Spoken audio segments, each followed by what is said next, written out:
A third of Tribosonics workforce are apprentices, and we've chosen to put all of our apprentices through the training centre.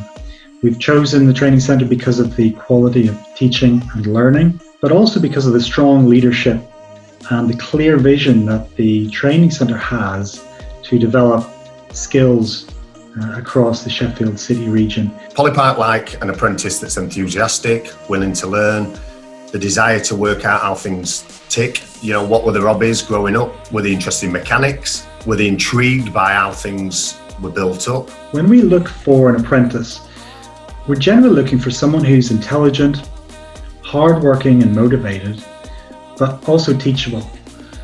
If you've got those characteristics, there's really nothing you can't do. The sky's the limit.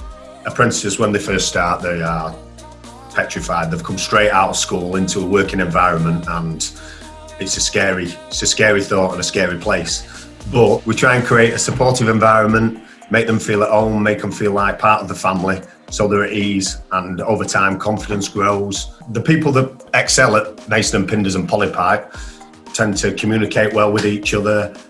They are genuinely a big happy family that work well, and they're committed to the job. It's not just a job. They love doing what they do.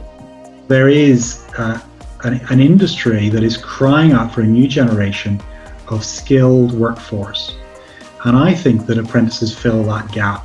Myself being an ex-apprentice and several others that I did my apprenticeship with have moved on into supervisory roles, management, senior management within Polypipe and the Polypipe group. I'm a massive fan of apprenticeships. I believe they provide a unique opportunity to learn, but also to apply that learning. And of course, you get paid while you do it. It feels like a winning combination to me.